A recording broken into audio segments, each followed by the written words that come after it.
Good afternoon and welcome Petplan viewers. My name is Nick Jones. I'm the pet behaviourist with Petplan, and I'm very pleased to do this return visit here on a Sunday afternoon, taking your behaviour questions. So I just wanted also to ask you to be kind enough to like and share the post. When you are streaming live, you are able to share the post so people that are connected with you can see what you're seeing. So the more people, the merrier. So I have my assistant Steph just behind the camera. Steph, fire away with your first question. Okay, so our first question comes from Jodie Smith, who asks, I have a male golden retriever who will be 2 in September. She's got 2 problems. Firstly, he gets overexcited and pees whenever anyone comes to visit.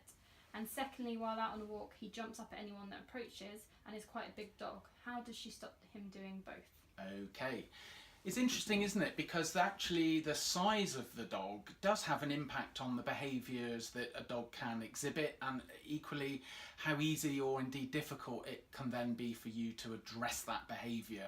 I think it's fair to say that the bigger the dog, the harder a behaviour in some circumstances can be to address, because you have that physical dynamic there, especially if a dog is jumping up. But let's answer your questions one at a time. So the first one, when he is peeing, when he gets excited and sees visitors, this is collectively known as submissive urination. So the dog is losing control of his bladder temporarily. He's getting very excited. Did it say the age of the dog, Steph? He will be 2 in September. 2, so he's still quite a young dog. For a large dog, he's still quite young, and we would usually expect that something like submissive urination, a dog will actually grow out of it. So just bear that in mind. It is something that a dog, as it matures, once it becomes fully mature, can eventually stop. Now, key thing is when you have meetings with visitors, it brings into question how you yourselves as family members are greeting the dog. So please make sure that your greetings are calm, that you're not coming in and making a huge fuss of the dog, because that will set the dog up to, well, this is how it feels when I'm met and greeted by people. So yourselves as family members, try to keep it as calm as possible. It might sound a little unusual, but sometimes if the dog is super excited upon visitors, I may even advise that you just ignore the dog until the dog is calm. Once the dog is calm, then we can say hello to the dog. Incidentally, and this touches on the jumping, do insist that your dog is sitting in the sit position before you greet it, because that will, in effect, over time, prevent the jumping up, because the dog understands, or will come to understand, and it is a case of being consistent and repetitious, that ultimately that sit equals hello, not jumping up, okay? And also that we're not fueling the greeting by overexcitement. When you have people coming into the home, just if you're expecting somebody, get them maybe to text you or phone you to say, yes, I'm a minute away.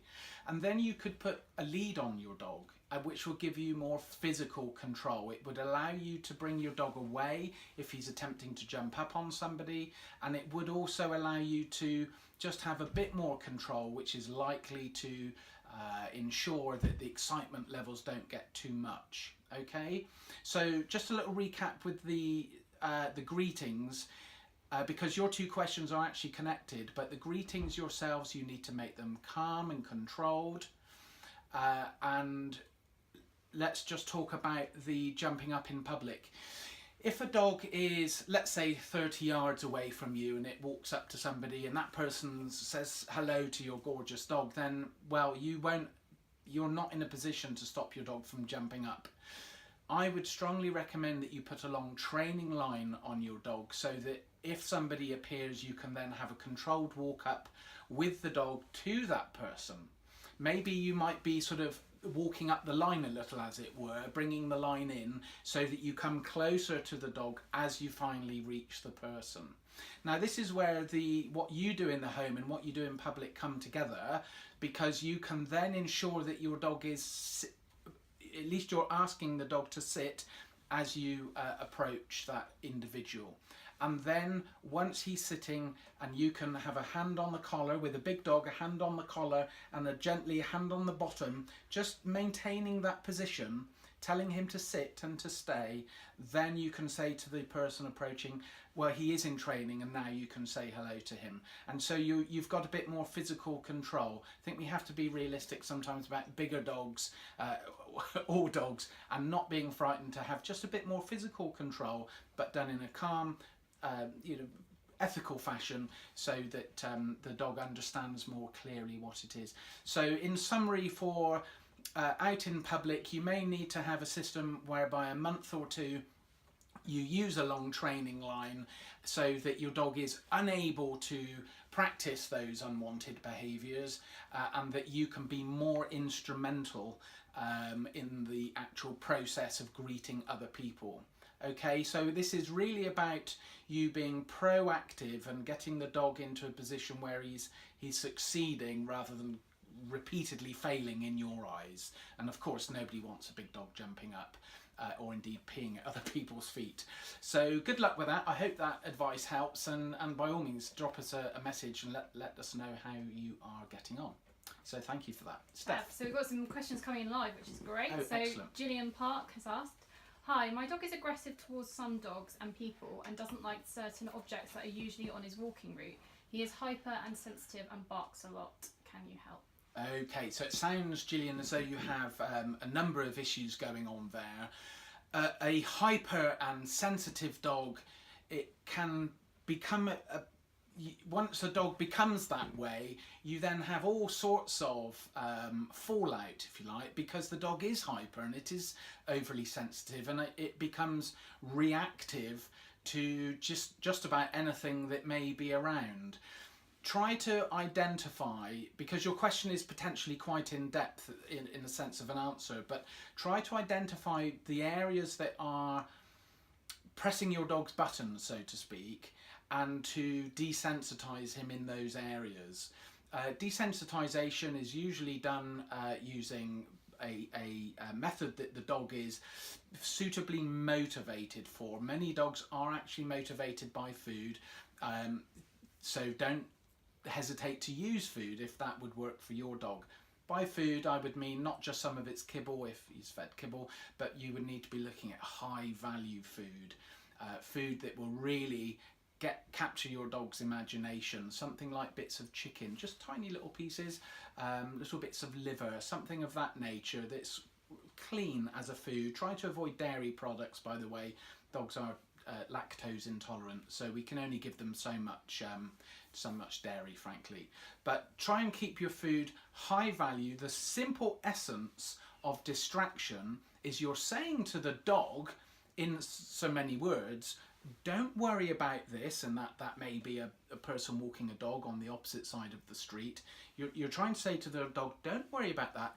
Sit here with me on this side of the street, and you may need to cross the street if necessary, and learn to be calm and more centered. And I will, when you achieve calmness, and incidentally, if the dog isn't calm, you simply need to extend the distance until he does become calm. So you'll need to find out where those sort of markers are.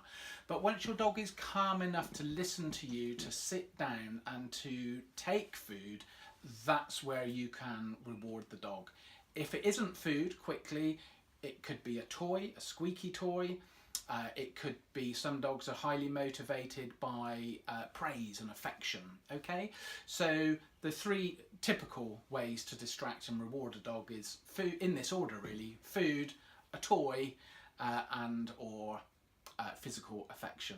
Okay, so I hope that helps. It may be the type of question that you could benefit from some additional help, so that may be something that you need to consider. Okay. So a bit of a similar question from Heather Tiri. She says, my rescue collie is reactive to other dogs on walks and barks a lot, and when he comes into contact with other dogs. It's a real issue at the present, but he does live with two other Cavi girls. similar Yeah, so advice? yes, exactly. There is, and I don't mind in the slightest because I love my job, but there is a lot of repetition in the way we can address certain behaviours, because certain tools, let's say, things like training lines, I usually look at for a medium-sized dog, 30, even 50-foot training lines. The use of high-value food so that we can distract and then reward a dog when it does show the behaviour we do want. If you think your dog is possibly going to bite another dog, well, I would encourage you to consider a muzzle, because when two dogs are engaged, we also have owners behind those dogs, and of course you wouldn't report yourself if your dog bit you if you were trying to split up a fight, but other people can get nipped or bitten. So think about the use of a muzzle if you feel that is appropriate for you. But I would, yes, actually refer you back to the main elements of the last question, where we're looking at desensitisation. The recall I just like to put in, because it depends on, you see dog to dog aggression as a heading can be so broad. Dogs can exhibit behaviours that fall under that heading in probably 10 different ways as separate headings. And so the subject is very broad. Some dogs might only be reactive when on a lead. Some dogs might only be reactive when another dog comes within 6 feet. You see, so the permutations are nearly endless. But again, work with your dog in the sense of that you find its outer limits of what he or she can cope with, and then with lots and lots of practice so that you're being careful not to avoid these situations. This is something I'd like to touch on briefly, because on my behaviour consultations at the beginning, and understandably, so there's no criticism from me, but at the beginning the owners are proactively not going out, or they're avoiding the busy times, or they're avoiding the busy locations. The way I describe this is under a traffic light system. So we start at what you and the dog would consider to be easy. So it would be a green type of environment. So don't go to the busiest parks at midday on a Saturday. Think about quieter locations, and so then you can bring your dog, as it settles and improves with its behaviour, bring the dog then through to amber environment, something a little bit more difficult, and I usually encourage people to stay in that amber environment.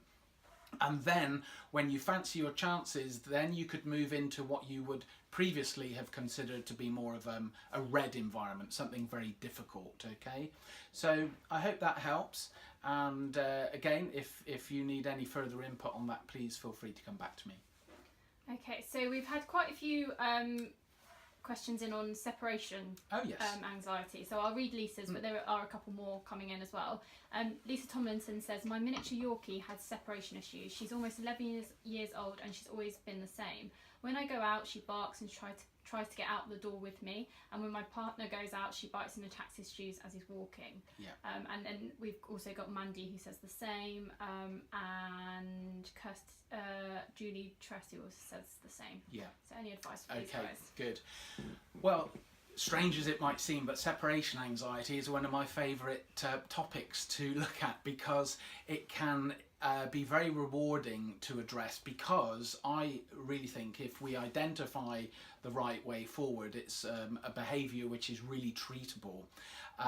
So the idea here with a dog that doesn't like being left, obviously your Yorkie at the age of 11 has most likely been practicing that behaviour for many years. There are, I'll keep this simple, because there are a number of different approaches we can use with separation anxiety, but some of the good old-fashioned ones remain good and old-fashioned because they are effective.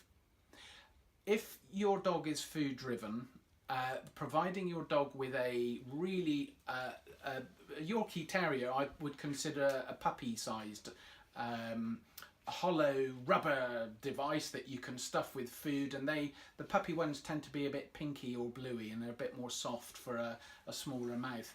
But if you could you can Google, for example, recipes on how to stuff a Kong.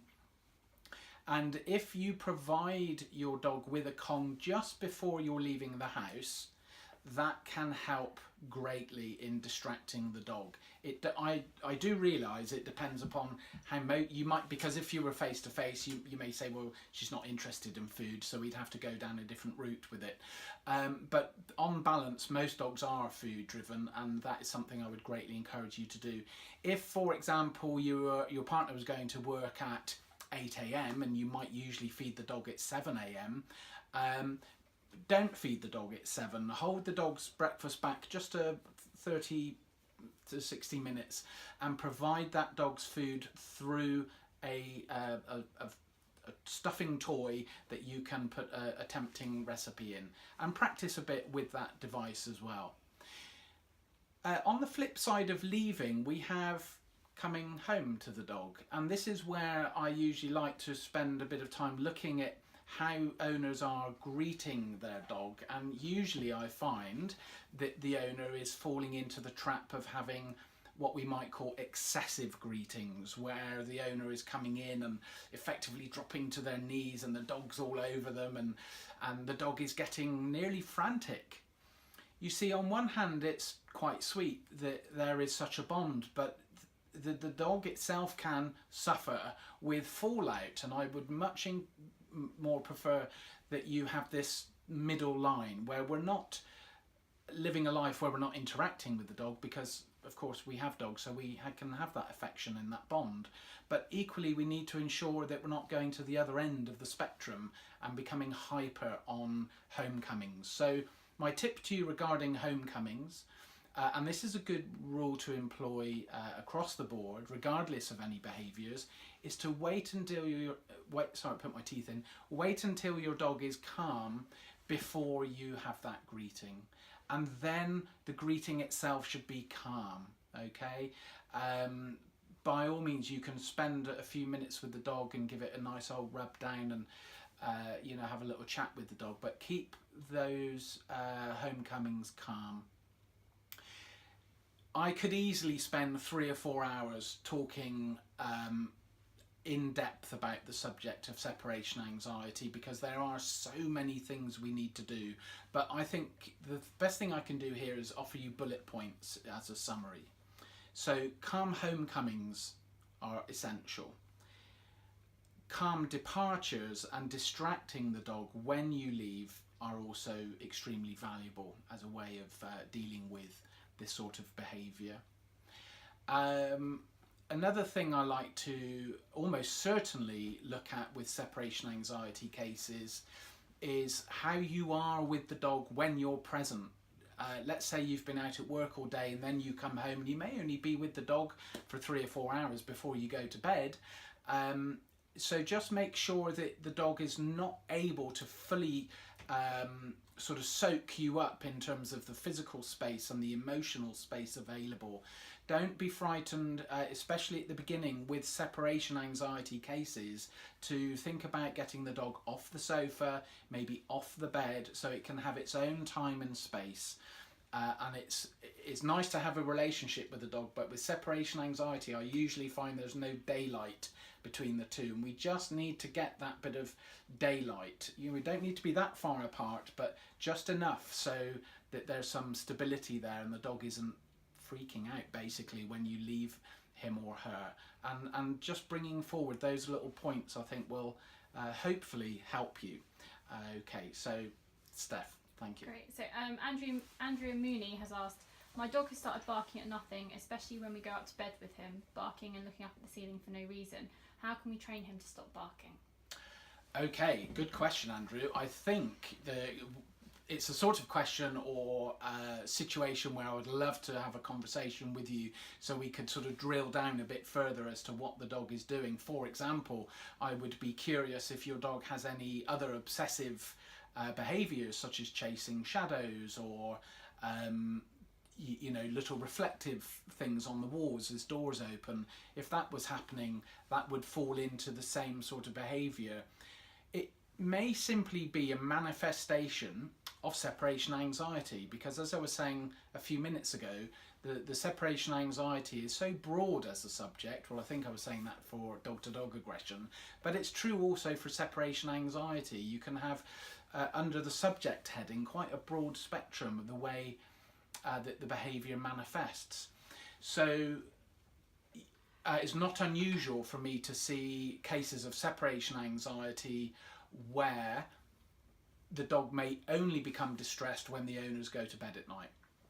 Okay, and that might be happening in your instance. Okay, so if that's the case, I would suggest that you well, actually, I'm going to come back on myself, because I wonder if on a previous basis you may have had the dog in the room with you or something of that nature, and that there could have been some recent changes in terms of where you live or where the dog now has to settle at night. So I've probably got more questions than answers, but one thing I would encourage yet again is by trying to distract the dog prior to you going to bed. And also, let's say, for example, you were going to bed at 10:30, that from 10 to 10:30, and you can shift that depending on your bedtime, I would begin to sort of extract yourself a little from the dog's affections. So that if the dog had previously been on your lap, or that you were having some play or games with the dog, I would just begin to allow the dog to really settle down prior to your bedtime, okay? It may be worth you thinking about where the dog is sleeping, and sometimes making some little changes there could be beneficial.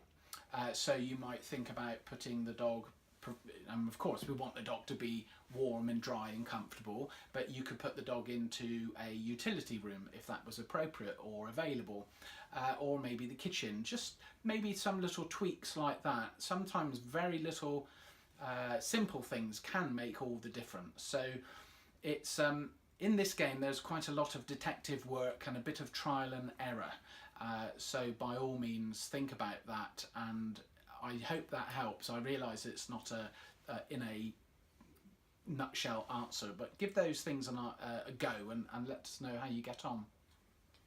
Okay, a couple of cat questions now. So Katie Taylor asks, my cat keeps scratching my door frames, and another lady has also asked that her cat has been left with he's had an accident and been left with a limp and wants to know how to keep them entertained. So I'm guessing some scratching posts.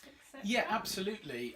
You know, unwanted scratching. Cats naturally scratch, and they should be allowed to do so because it's a part of their natural behaviour. So looking to stop it completely is unrealistic, and what we do want to do is to divert the behaviour from unwanted areas to wanted areas. Now, I have a cat here, Doris. She's a little British short hair. She's not around to show you because she's quite cute, but she likes to scratch. But what we've done is to put up some set scratching posts, and I bought these online. One for it, and they vary quite a lot in their how they're constructed. But one was quite a long strip of wood, and on the front of it was a tacked onto it was a piece of, I think you might call it sisal, like a very, very rough piece of carpet. And I was able to screw that onto the wall, and it set it an ideal height, and she can then scratch that, and she enjoys that, okay? And also, when she does scratch that area, I verbally praise her. I tell her she's a clever girl, okay? And if I catch her scratching anywhere else, I'm not averse to a little, hey, off of there, and I will tell her to move along. And cats are surprisingly responsive to some very simple input in terms of the tone of your voice. Of course, just to say, probably sorry for stating the obvious, but we don't want to start screaming or shouting at our cats.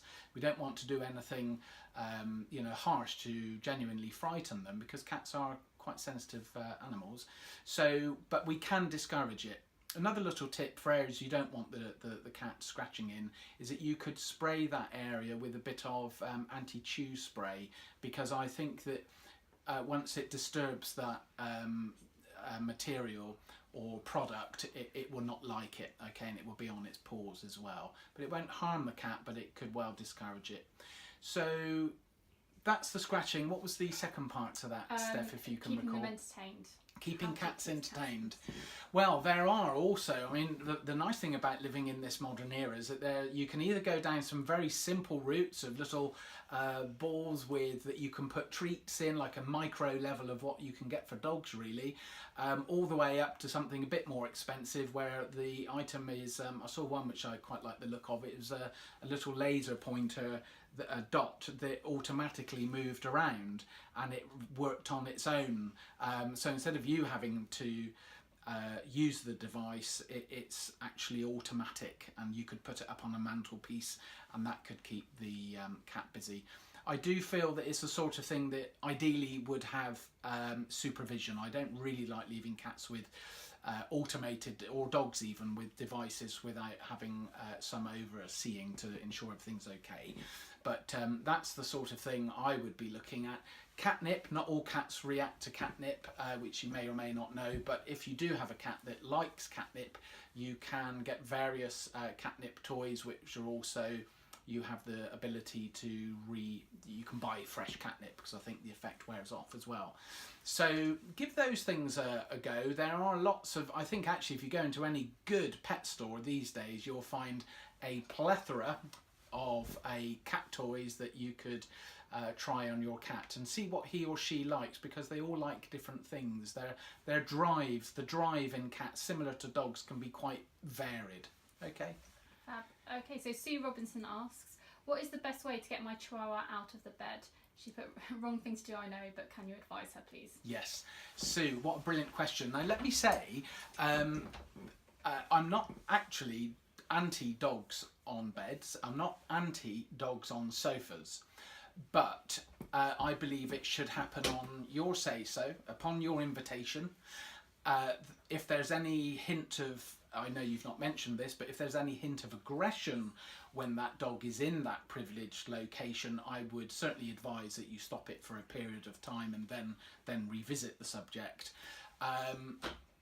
But just remember that it's a privilege, and ideally when we give our dogs access to that sort of location, that it's done on your say-so, because I believe that it helps keep a nice balance in the sense of how your dog sees you and its time in your household.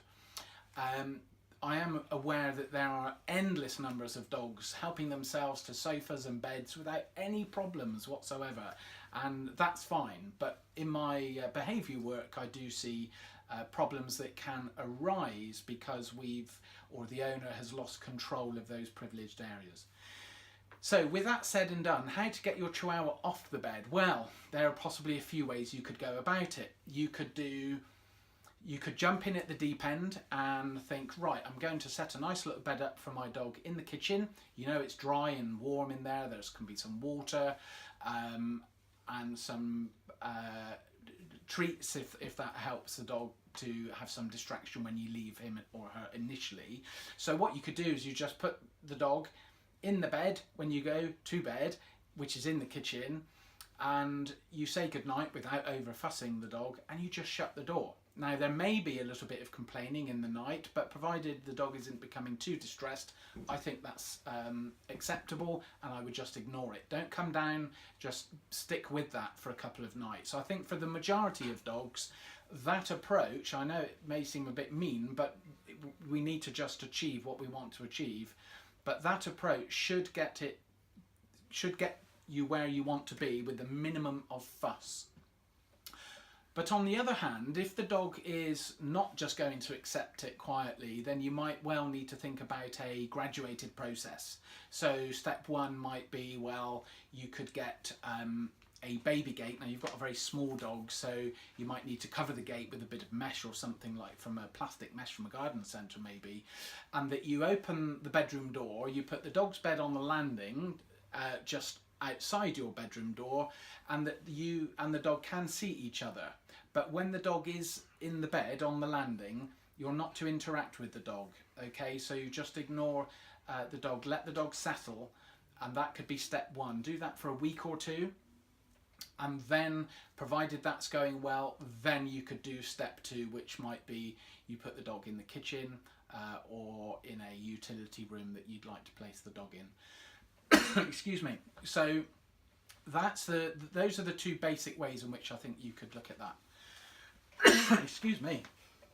Okay, next question. Really? Okay, so Philip Crawshaw has said, my dog continually runs around in circles. She gets plenty of exercise and has now started running around in circles when out on a walk. I've been to the vet and there is no medical reason for this, and they have said it's a behavioural problem. Okay. It depends on where does he say the behaviour is occurring in and out of the home? He doesn't, but he alludes to it. Yeah. Being able to have adequate control of your dog, being able to interrupt certain unwanted behaviours, and this is in essence an unwanted behaviour, is always the first step, I find, in allowing you to break the cycle. Okay, because dogs, like humans to a large degree, are animals of habit, and once they get into that circle of habit, i.e.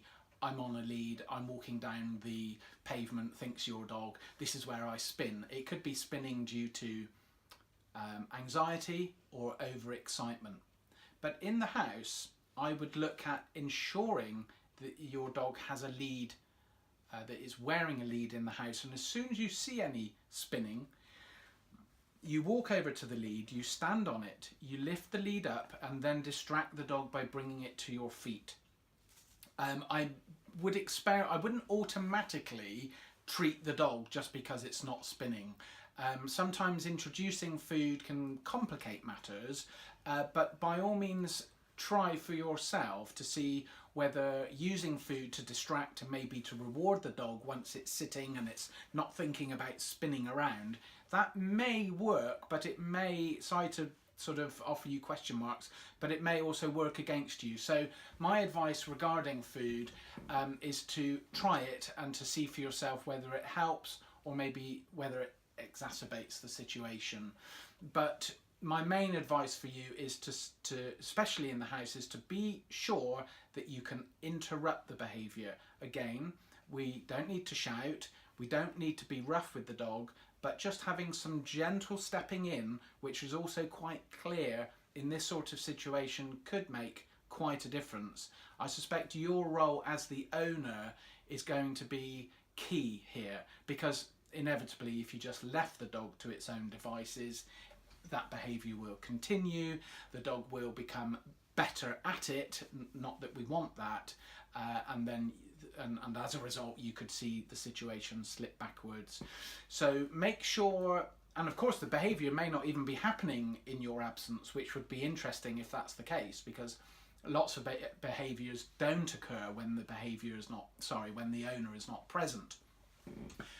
But it's just, so I apologise because I can't have that sort of two-way in-depth conversation with you, but hopefully that thinking will give you some insight.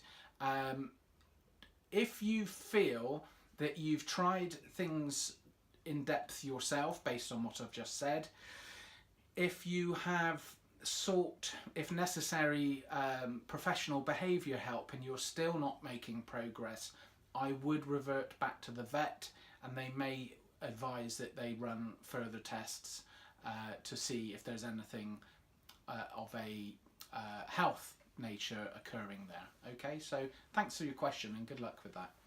Okay, so Dawn Davis has asked, I have a 4-year-old collie male who is always licking people in our home.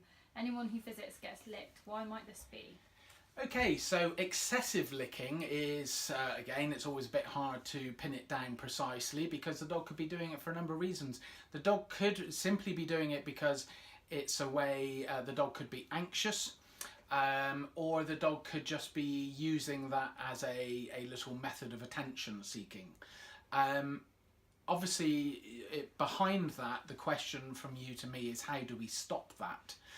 Now, the more family members you have, the more complicated it is, because of course the more people that are interacting with the dog, the more distilled the practice you put in place becomes. But my simple advice is that as soon as your dog starts to lick, I would say to the dog, no licking, and I would bring your hands away. or maybe just simply turn away from the dog, and that the dog is not really having such a big deal about it, but the dog is beginning to learn that actually when it licks it's counterproductive, rather than the dog feeling that he's getting something out of it.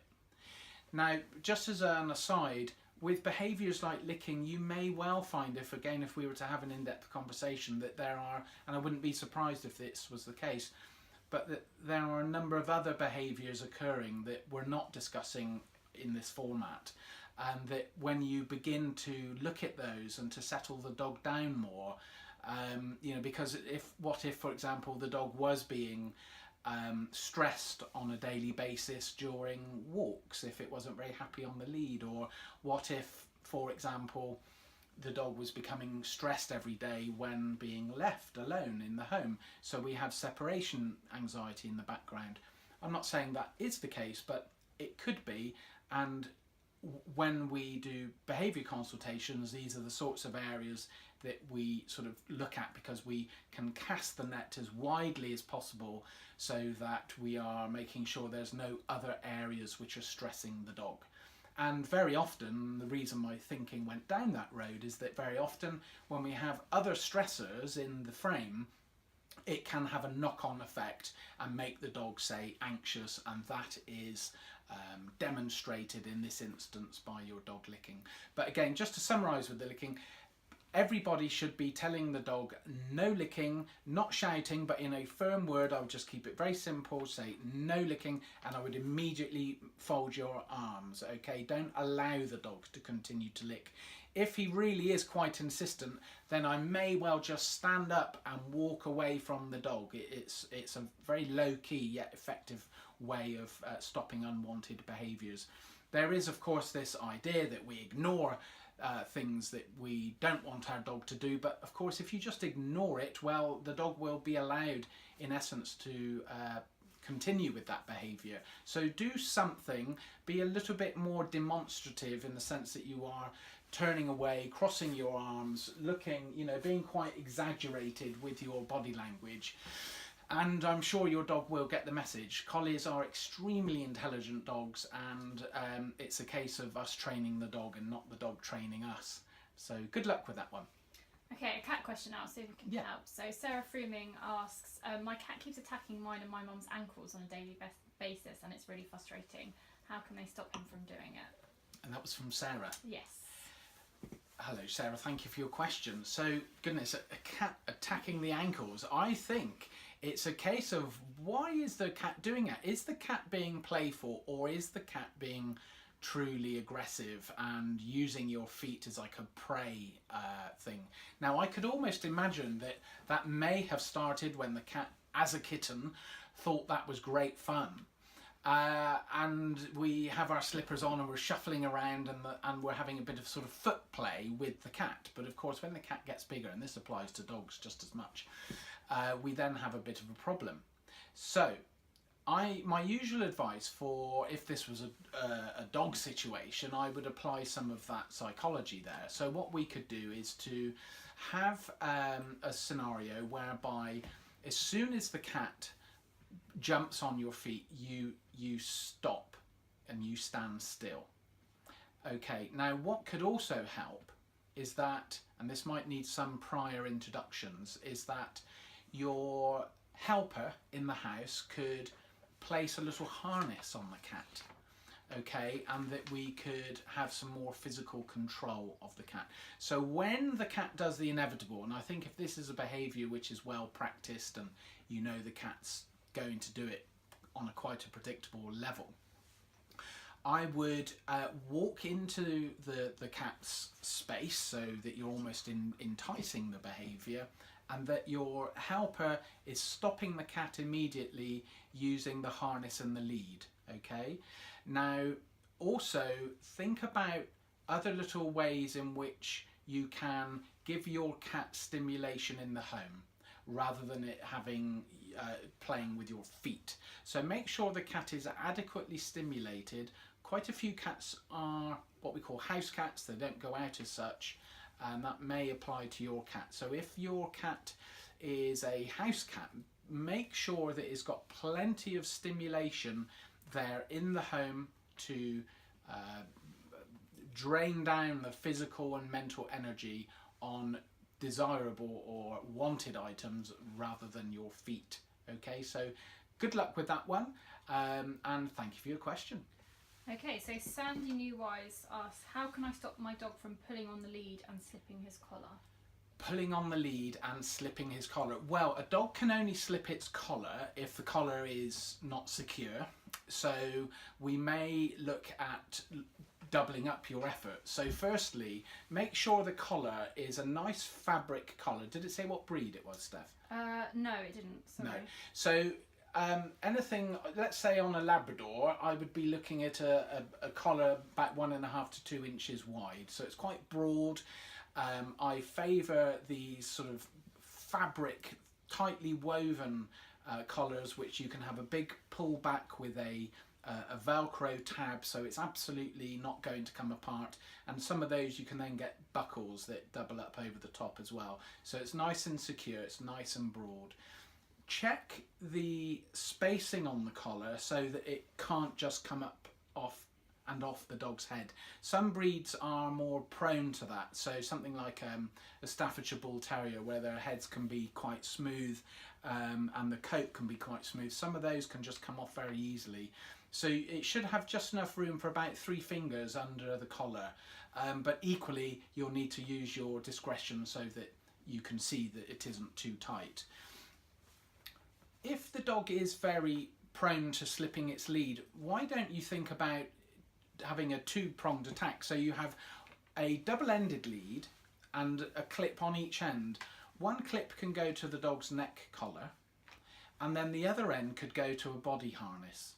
And that way, when you're walking the dog, you will have 2 points of contact. And if the dog slips the body harness or indeed the neck collar, neither of which, especially the neck collar, that shouldn't happen if the collar is suitably tight, that you've got a backup so that you're never stuck in public with a dog loose and you're just holding an empty lead. That's not a good situation. Now, with pulling, I would encourage you maybe to come right back to basics. There are, just to interrupt myself a bit, there are various pieces of equipment. There are lots of anti-pull head harnesses on the collar, on the market. There's lots of anti-pull body harnesses as well on the market, and in some instances just using something of that nature can make the world of difference. So it might be worth looking at, but I personally prefer to use a good soft long lead, 5 or 6 feet say, and a nicely constructed soft collar, and that we're walking the dog without loads of paraphernalia, and it just looks so nice and it feels much nicer for you and the dog. To begin that, you really need to have some quiet place where, again, if the dog is food driven, that the dog is simply walking to heel alongside you, say somewhere nice and quiet in the garden, for example, where there's the minimum of distractions, and that you can begin to practice your dog walking to heel in a quiet environment. Okay, stop the dog regularly, ask him to sit, feed him, reward him, and then move on.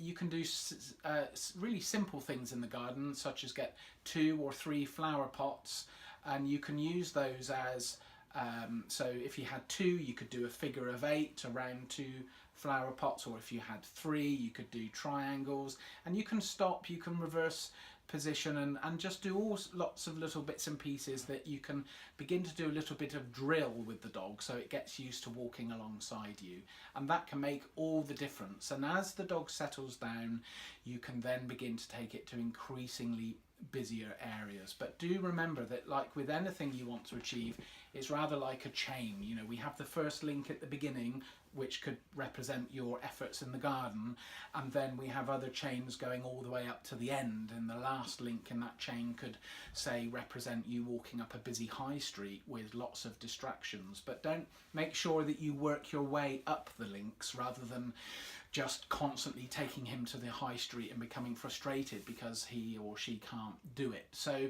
come back to basics. there is a lot of information on how to stop pulling online. Have a look at that, have a read.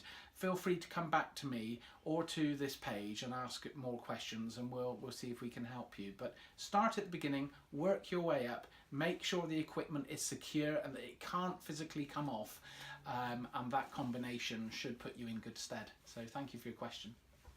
Great. Emmy O'Brien asks, I've got 3 spaniels, 2 crossbreeds, and they are all very attention seeking and struggle with being on their own at any time. When they're not playing with one another, they constantly have to be next to me or touching me. Is there any advice to stop this? Right, excellent question. And of course, when you have one dog that might be displaying that sort of behaviour, some people, and it's understandable, might think, well, I'll tell you what the solution to this would be is to get another dog.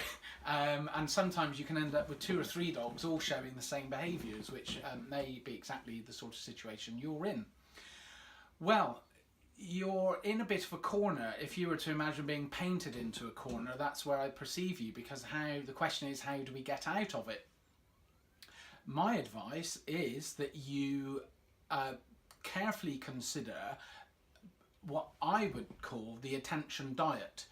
And this is harder for you than the dogs usually, but we spend a week looking at withdrawing that attention with the dogs in the house.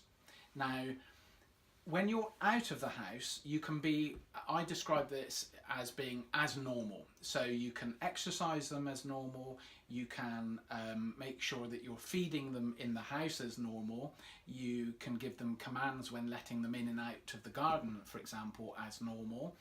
And that when you're putting them in and out of the car and taking them for exercise, all of that can be as normal. But as I was saying earlier about with separation anxiety, it is easy for a dog to become overly attached, and the problems for you and of course the dogs, because they have to live with this emotional feeling, can be really quite difficult. And you're in a difficult situation, so my advice is tending to be not quite so, oh, try a bit of this, oh, try a bit of that. You will need to extract yourself and to metaphorically and physically push back the dogs so that they are not stealing all of your physical space and your emotional attention. So how would that look like? When you come home, just ignore them. Carry on about your business. The dogs will be confused initially, but they will settle, and I can assure you it's an ethical approach forward. It will not hurt the dogs. They may not like it, but you have to get that space in place. Make sure the dogs have beds of their own on the floor. Okay, if it's okay with the dogs and they're quite relaxed, they could swap beds if that is okay with you. But give them their own beds on the floor rather than them feeling that they have to be touching you, because you can't carry on like that, because of course how are they then when you're not there at all? So the problem becomes a bit difficult to extract yourself from. I would usually would like to add that with things like the attention diet, I would usually only give that advice as a part of an overall program, and I do encourage contact. I ask for people to contact me at the end of the week so I can get feedback on how that's going. And you are very welcome. Is it okay to give my email address, Steph? You're very welcome to email me directly if you do that through my webpage, which is www.alphadogbehaviour.co.uk/contact. Drop me an update there in a week as to how you're getting on, because I don't like to just throw out bits of fairly big advice and then not to have ongoing contact. Okay, so you're welcome to give me an update after a week. So good luck with that, but the idea is that you push back, that you give some physical and emotional boundaries so that the dogs are not suffocating you quite so much, and that when you're not there, that the dogs are more relaxed, because that really is important. So great question, thank you for that one. By the way, please like and share the post as we're progressing today. And how are we doing for time? So 10 minutes, and yeah. We'll see how we're doing. So Madge Copeland asks, how can I get my dog to eat out of her dish on her own without me having to feed it off the fork myself? She is diabetic. Okay, thank you for that question, Madge.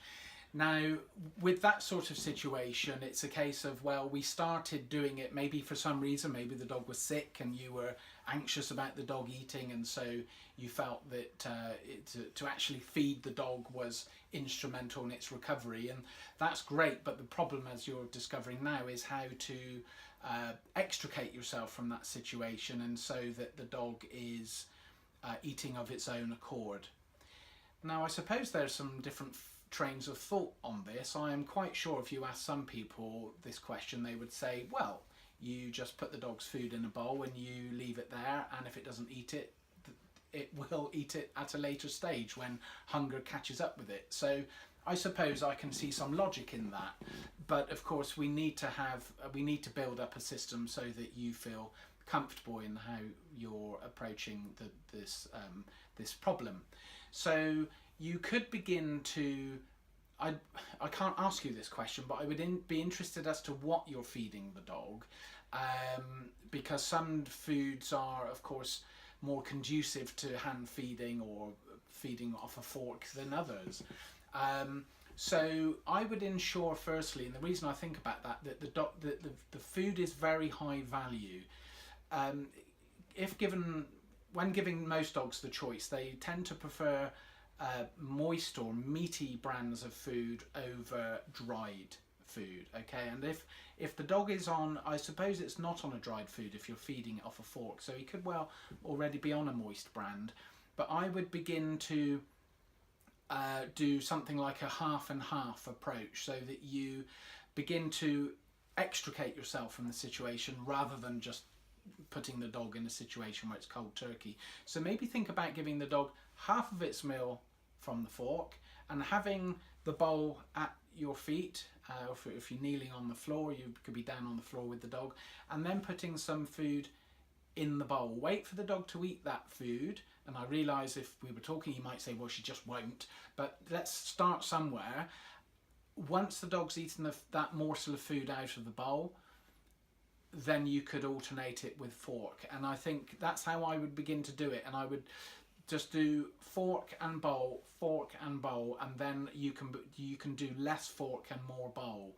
Sometimes the receptacle that the dog is eating out of can make a difference.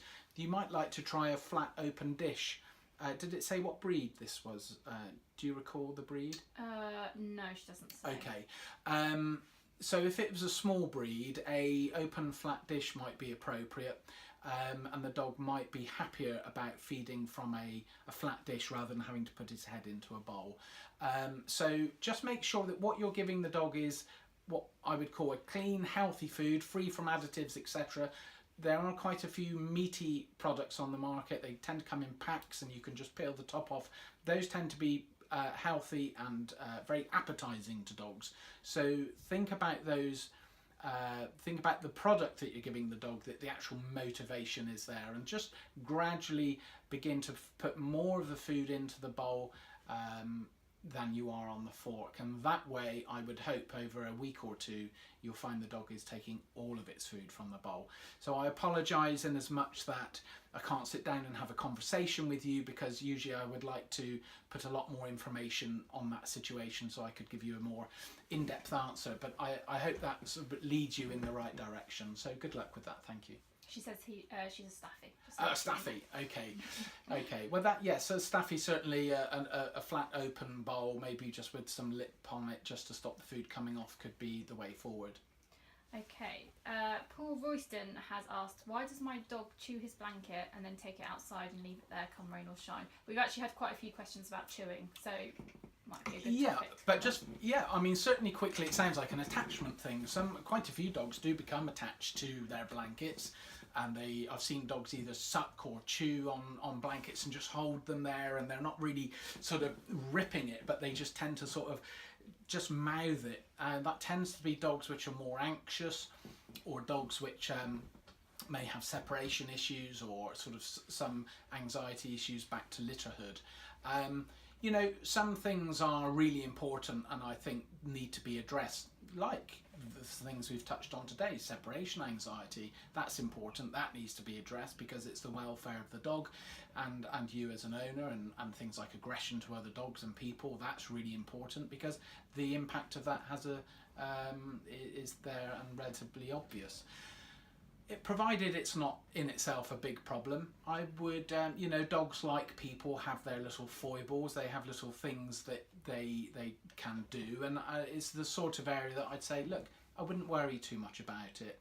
I hope that doesn't sound offhand, but hopefully more reassuring so that you can gain some perspective on what is a problem and that should be looked at and what isn't. But you could always take the blanket away, but I personally would leave the blanket with the dog, and if you see it out in the garden, you have to bring it in. So yeah, that's the long and short on that one. And then, so Pippa Winslade asked, how do I stop my 6-month-old Springer Spaniel from chewing everything?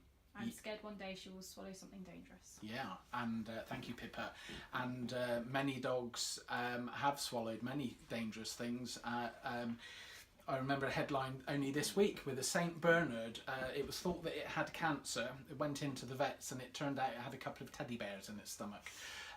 So that's a happy ending, thankfully. But dogs can ingest things and it can be very serious. A 6-month-old dog is very much at the chewing end of the spectrum. So I would like to reassure you that as a behaviour at that age, it's something that you could expect to see pass or fade and pass it down the line. But in the meantime, you will need to be sure of what your dog has access to. I know that's easier said than done, but you are effectively still living with a puppy. So make sure that there are not items available for the dog to steal off the side, or hanging tea towels and dishcloths, things of that nature, slippers, or just make sure that your house is relatively puppy proof.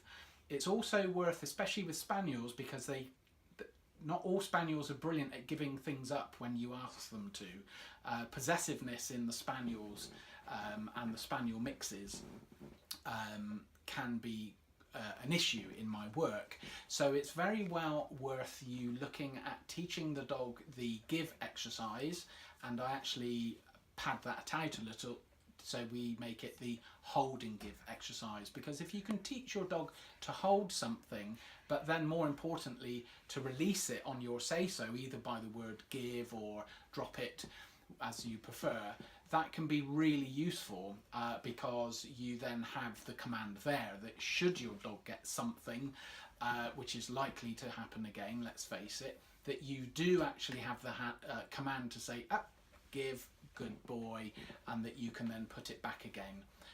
So it's very much a case of management at this age. Looking at the hold and give exercise, if you go on to my channel on YouTube, which is Alpha Dog Behaviour, you will find a little video there I made on the hold and give exercise, and that could really make a big difference for you. So good luck with that.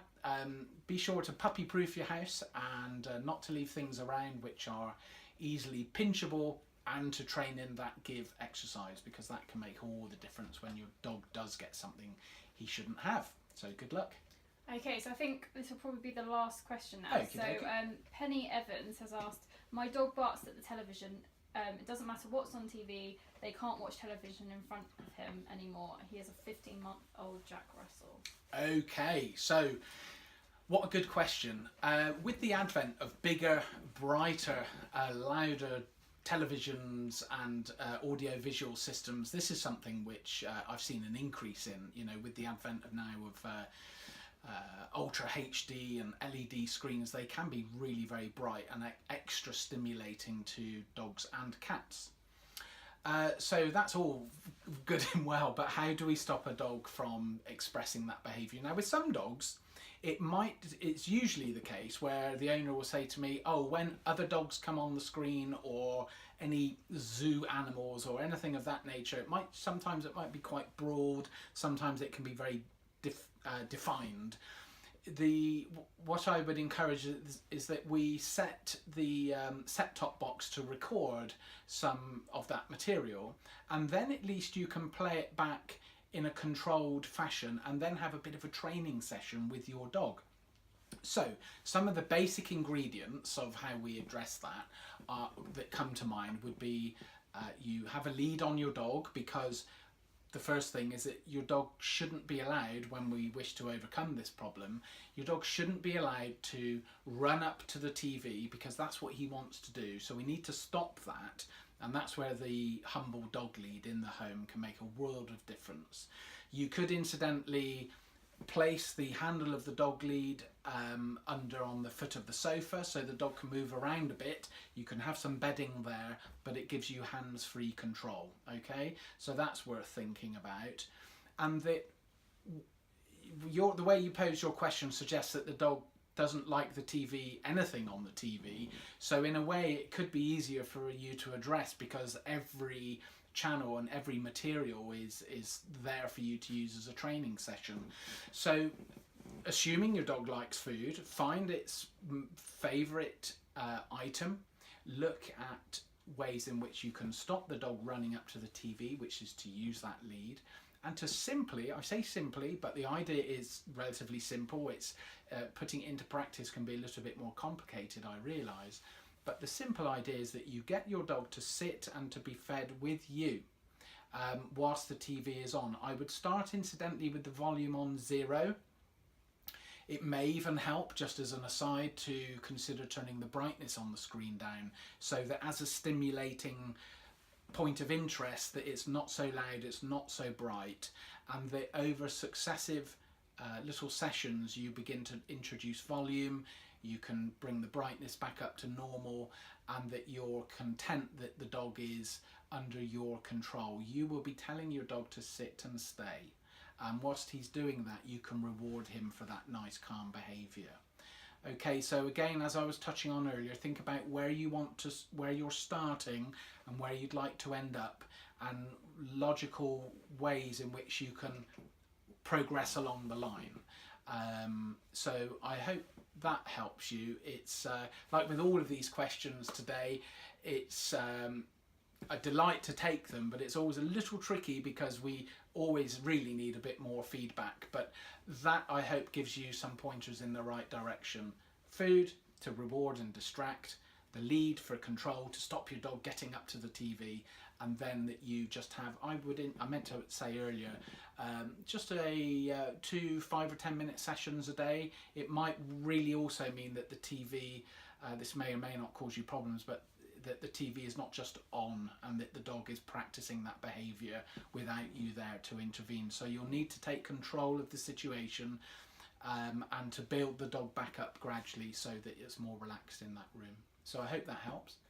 So I think that's our last question for today. Thank you all so much for joining on a Sunday afternoon. I hope you all have a great week ahead. Please, if you could remember to like and to share the post, that's greatly appreciated. And we do have some dates for future broadcasts, which are not to hand, but please keep an eye on the Petplan page, and they will advertise and give due notice again in the coming months. So thank you once again. Thank you for joining me.